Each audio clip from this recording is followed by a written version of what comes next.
Assalamualaikum warahmatullahi wabarakatuh. Anak-anak, bagaimana kabarnya? Mudah-mudahan kalian semua disehatkan oleh Allah Subhanahu wa Ta'ala. Sebelum belajar, silahkan kalian berdoa dan jangan lupa ucapan terima kasih kepada orang tua kalian yang telah membimbing kalian selama belajar.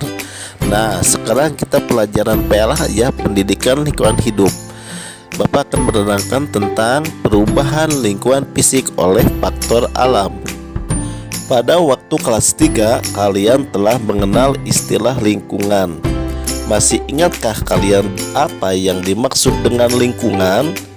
Pengertian lingkungan adalah segala sesuatu yang ada di sekitar makhluk hidup. Lingkungan bisa dibedakan menjadi lingkungan biotik dan lingkungan abiotik. Lingkungan biotik adalah makhluk hidup, yaitu manusia, tumbuhan, serta hewan-hewan yang ada di sekitar makhluk hidup.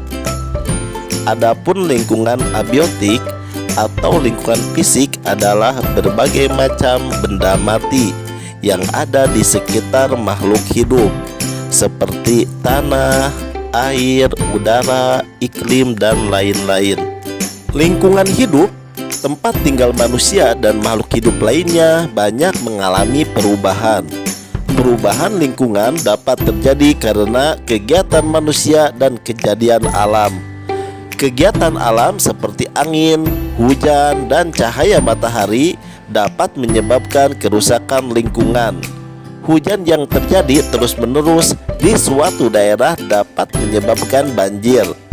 Angin yang bertiup kencang dapat merobohkan pepohonan serta erosi.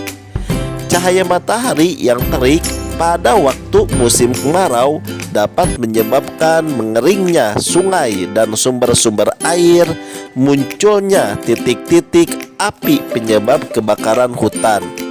Kegiatan alam seperti hujan, angin, dan matahari dapat menyebabkan perubahan lingkungan, antara lain sebagai berikut.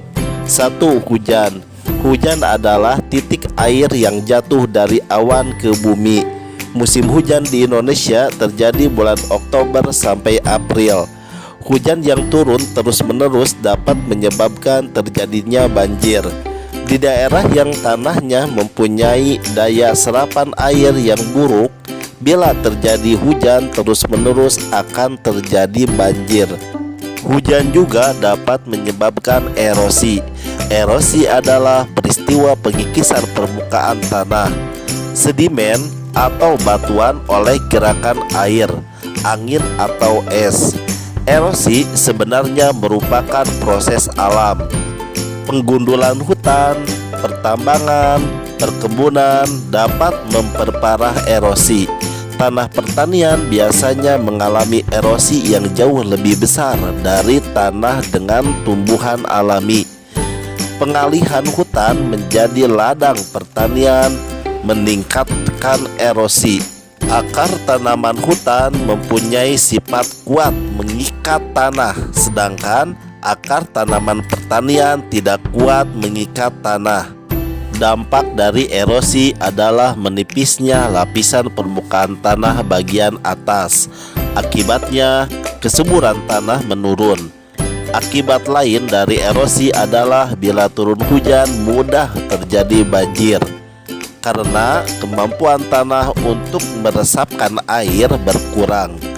Selain itu, tanah yang terbawa aliran permukaan akan mengendap di sungai, yang mengakibatkan pendangkalan sungai.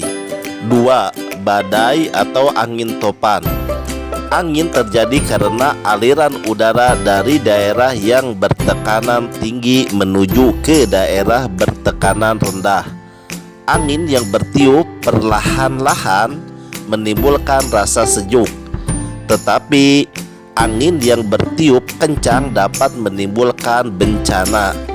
Angin yang bertiup kencang disebut badai atau angin topan. Badai atau angin topan sering melanda beberapa daerah tropis di dunia, termasuk Indonesia. Beberapa daerah di Indonesia pernah dilanda gejala alam ini, yaitu Yogyakarta dan Jawa Tengah. Serangan angin topan dapat menimbulkan kerusakan lingkungan hidup, yaitu robohnya bangunan, tumbangnya pohon, merusak daerah pertanian dan perkebunan. Angin yang kencang dapat menyebabkan terkikisnya tanah dan bebatuan. Pengikisan tanah oleh angin banyak terjadi di daerah gurun. Jika angin mengikis pasir dan batu-batuan yang dilaluinya, maka akan membentuk batu cendawan di gurun pasir. 3. Kemarau panjang. Bencana alam ini merupakan kebalikan dari bencana banjir. Bencana ini terjadi karena adanya penyimpangan iklim yang terjadi di suatu daerah, sehingga musim kemarau terjadi lebih lama dari biasanya. Bencana ini menimbulkan berbagai kerugian, seperti mengeringnya sungai dan sumber-sumber air, munculnya titik-titik api penyebab kebakaran hutan, dan menggagalkan berbagai upaya pertanian yang diusahakan penduduk. Nah, mudah-mudahan materi yang telah Bapak sampaikan dapat kalian mengerti. Apabila ada yang tidak mengerti, silahkan kalian tanyakan. Wassalamualaikum warahmatullahi wabarakatuh.